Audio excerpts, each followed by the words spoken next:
وبركاته. This is Dr. Halima, and today's lecture, as I said in my previous lecture, is also about practicals in translation, creative translation. And today's lecture is number 12, and it is practical 2. It means, when I say practical 2, it means these lecture 11, 12 and 13 are mainly practicals.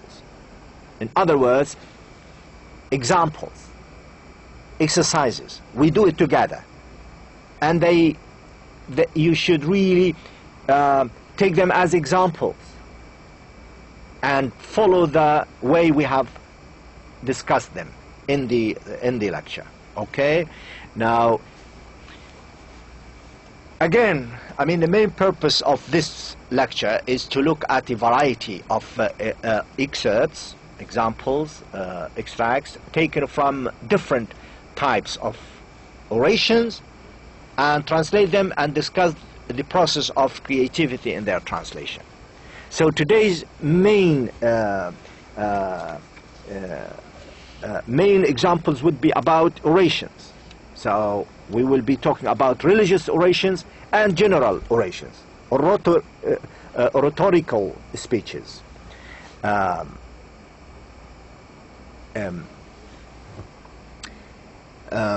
you know, we have already discussed how to translate orations or speeches in lecture number 7, but we would like here to look at some orations from the linguistic and cultural and stylistic perspectives, and see how we have tackled them and how we have tackled the translation. We will be taking an example, for instance, regarding translating orations, general orations like speeches made at university at graduation days, on a graduation days, and religious orations. We have non-prophetic and we have prophetic orations. So it means orations said by the Prophet, speeches said by the Prophet, and speeches said by other people, not necessarily, but I mean they are religious, but they are not prophetic. I mean not said by the Prophet Muhammad sallallahu alaihi wasallam. So we will go through 4 types of orations. Okay. I would like first. Example 1, translating religious orations. Okay, now the first type of oration I have selected for you today is about a speech was said by Abu Bakr radiyallahu anhu, الصحابي الجليل.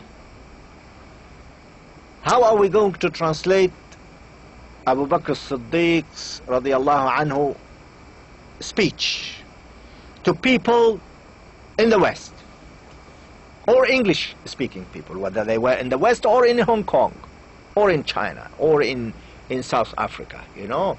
So you are trying to convey the message in this oration and see, can you achieve equivalence in this?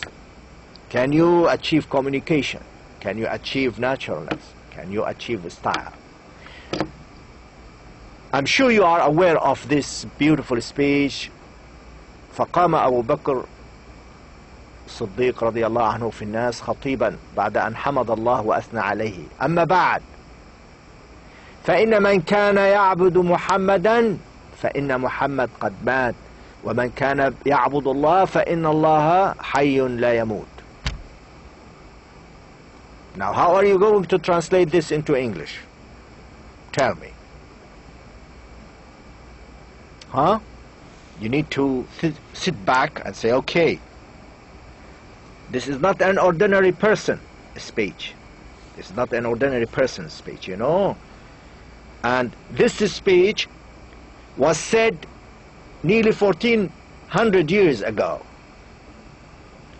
The language in Arabic is really powerful, very good language, very strong, very melodic and articulate. Now the style is excellent. The linguistic aspect of it is not easy to translate. Now look at these four versions of the same text and look, check the grammatical, the lexical, the semantic, the stylistic, the communicative dimensions of all of the translation. A, if you are used to worship Muhammad, Muhammad is dead. And those who worship God, God is alive and does not die. This is A.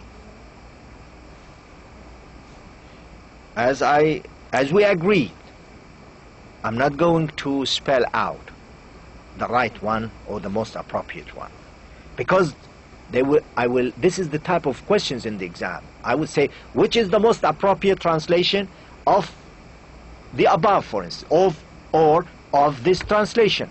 A, B, C, D. You choose one. B, if you were worshipping Muhammad, Muhammad has passed away. And those who were worshipping God, God is still alive and does not die. It's not easy to decide, I know, but if you really practice, if you work hard, if you revise the course syllabus, the slides, the handouts, then you will have gathered a lot of information about a creative translation. And you should be able to guess and assess which is the best one. Okay? C. Hear me out. If you were used to worship Muhammad, Muhammad is dead. And those who worship God, God is alive and does not die.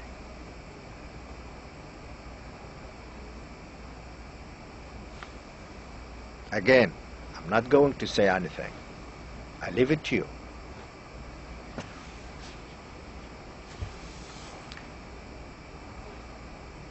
Number D. Hear me out, people.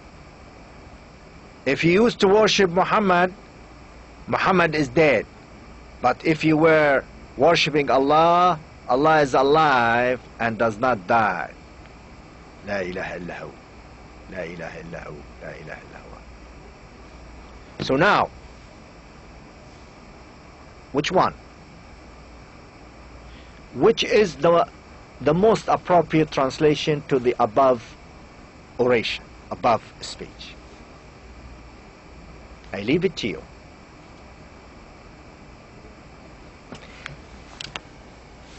To be able to guess or to be able to identify the most appropriate one, you should be able, or you should have studied the course by practicing, by developing this sense of,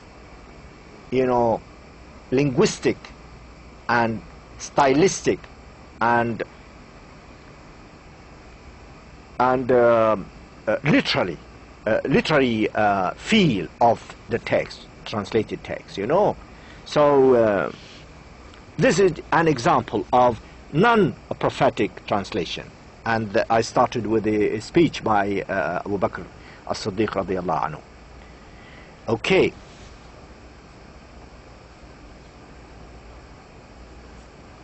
Again, another short rhetorical speech Look at this speech by our great Khalifa Abu Bakr as-Siddiq radiyallahu anhu. May Allah be pleased with him. Addressed Abu Ubaidah ibn al-Jarrah on his way to lead an army, and see how we can translate it into English. لما عزم الصديق على بعث أبي عبيدة بن الجراح بجيش دعاه فودعه ثم قال له. Let me change, excuse me, so that I don't make any mistakes. All right, now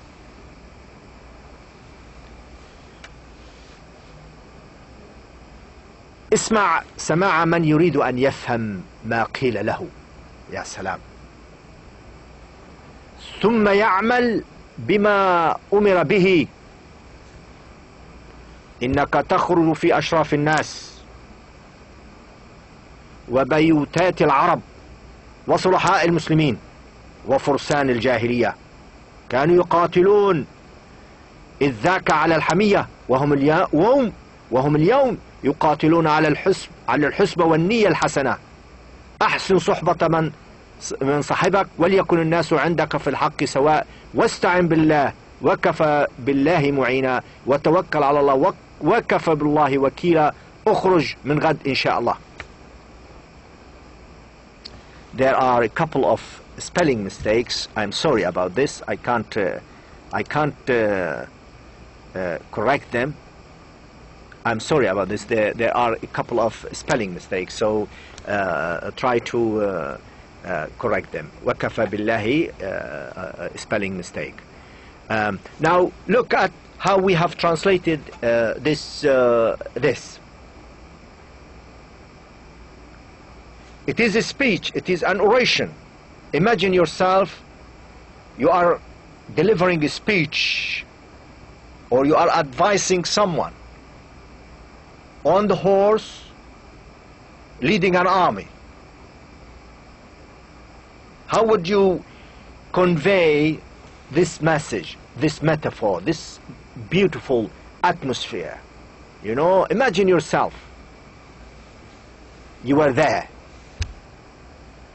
Now, listen to hear who wants to understand and what he was told. Then working as ordered, you graduated in the supervision of the people and housed the Arabs and good Muslims and the nice of ignorance.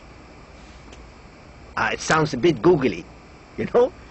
It's googly translation. No comment.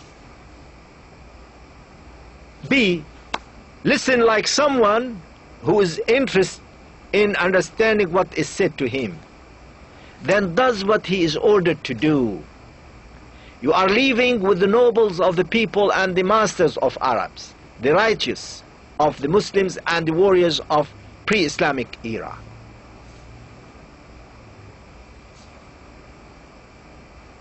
Now, listen up like someone keen to understand what is being said to him, and then does what he is being ordered to do. You are living with the noblest of the people and the best amongst the Arabs, the most righteous of the Muslims and the best warriors of the pre-Islamic era, who used to fight out of zeal, but now they fight for God's sake, which is the most appropriate translation. Again, you ask me, okay, doctor, how can we differentiate between A, B, and C? I say to you, look, as I said earlier, I repeat myself, use the following criteria: accuracy, equivalence, communication, communicative purpose, naturalness, and style. Does it sound natural? Does it sound English? From the linguistic point of view, or from the stylistic point of view, or from the cultural point of view, or from the communicative point of view? So you need to ask yourself these questions first, and then you say, all right, I think blah blah blah. All right?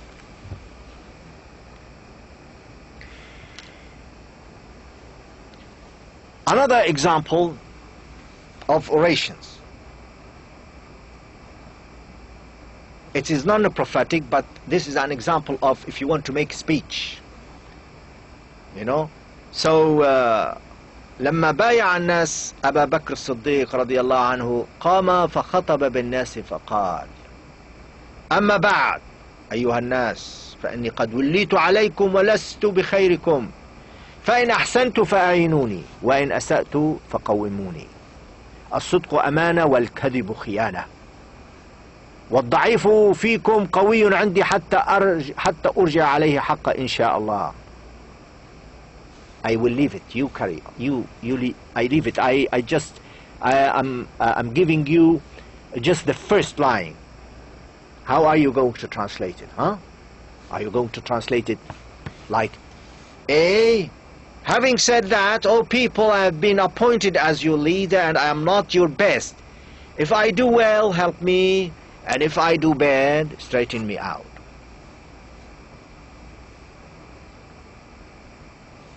Look and listen to B. O people, I have been selected as your custodian, but I am not the best among you. So when I do well, support me, and when I do wrong, correct me. C. O people, I have been entrusted with the rule of you, and I'm not the best among you. So if I do well, support me, and if not, straighten me out. Again, no comment. D. O people, I have been elected as your leader, and I'm not the best of you. Support me if I do well, and correct me if I do wrong.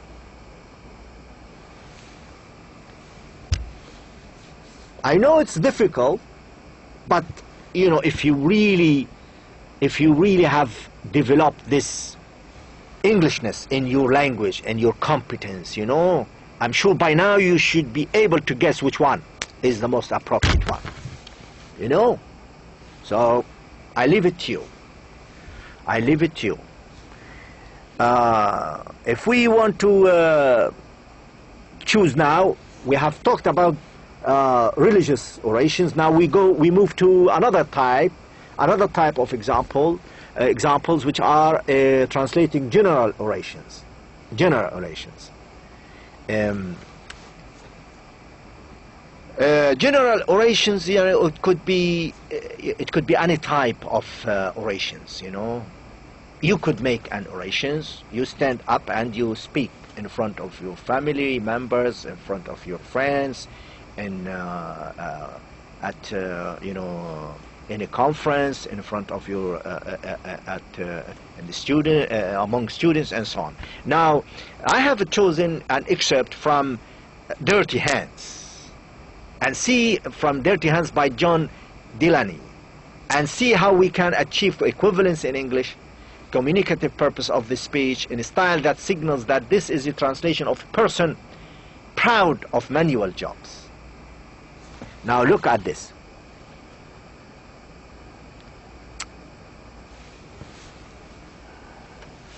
How would you translate, I am proud of my dirty hands? Yes, they are dirty, and they are rough and knobby and calloused. I am proud of the dirt and the knobs and the callouses. I did not get them that way by playing bridge or drinking afternoon tea out of dainty cups.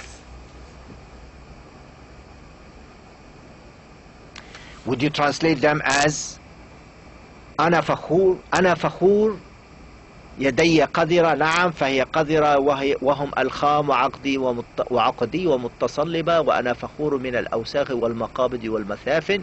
أنا لم تحصل عليها بهذه الطريقة. I mean, you are Arabic speakers, you are native speakers. What would you say? Is this Arabic? Does it sound Arabic? B.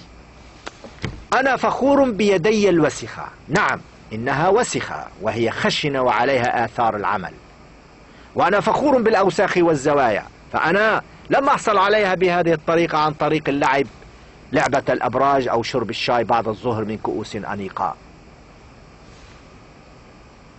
Alright. يدي الوسختان الخشنتان هما مدعاة للفخر عندي. فخور بهذه الأوساخ وبعقد كف الخشنة وبسماكتهما، لأنهما من جراء عمل الجاد لكسب لقمة عيشي، وليستا نتيجة حياة مرفهة ومن اللعب بالأوراق وشرب الشاي بكؤوس فاخرة. I leave it to you again. You are native speakers of Arabic. You judge which is the most appropriate translation to the English one. Okay?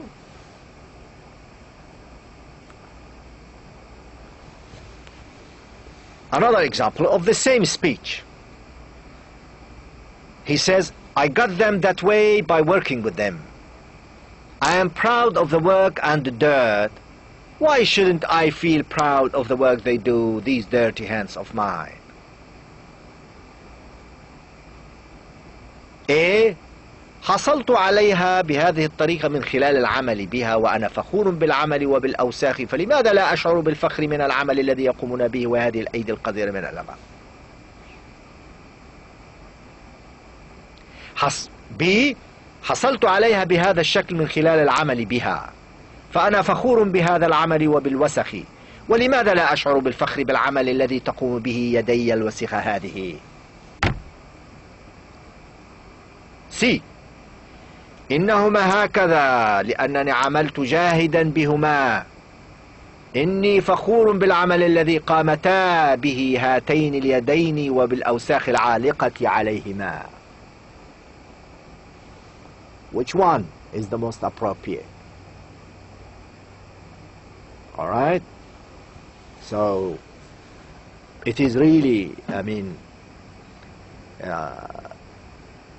I love this course, by the way. I love creative translation because it tests your ability to differentiate between what is good, what is ugly, and what is bad. Good, ugly, bad translation. So if you can really assess and if you can identify which of the translation looks good, which one looks ugly, and which one looks really bad, then you will be all right. You will be all right.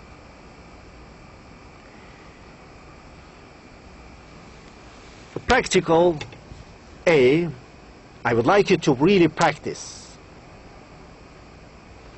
the translation. So practical A, it is the whole speech of this person about his dirty hands. So please translate this excerpts into Arabic. And of course use your creative ability in your translation. This is from English into Arabic. And then we have this. I would like you to translate this beautiful speech by Abu Bakr as-Siddiq radiyallahu anhu into English. It's not a matter of difficulty. I mean, you could always find out check the meaning of certain words in the dictionary or in but what matters really is to sit down and practice. This is what matters. Really what matters is to sit down and practice and practice your translation. Not only these examples, get other texts, whether in English or in Arabic, and work every day, every day. I know the majority of you are working, come back home tired, busy, blah, blah, blah, but you know, you need to really allocate some of your time to study. And if you say to yourself, I have got today half an hour, I'm going to study creative translation for Dr. Halima. All right, well, okay, doctor, I have 1 hour, half an hour from Arabic into English and half an hour from English into Arabic. Believe me, excuse me, believe me, if you translate every day, just a little paragraph, and throw it in the bin, that's it. You will really develop a beautiful ability and skill to translate from and into Arabic, you know. So please, please work hard and try your best to work and translate from English into Arabic and from Arabic into English. And of course, study the material I have provided you with. And really, that's it. I'd like to thank you very much indeed for listening and for watching me, and hopefully for working with me on this course. Thank you very much, and Assalamu alaikum wa rahmatullah.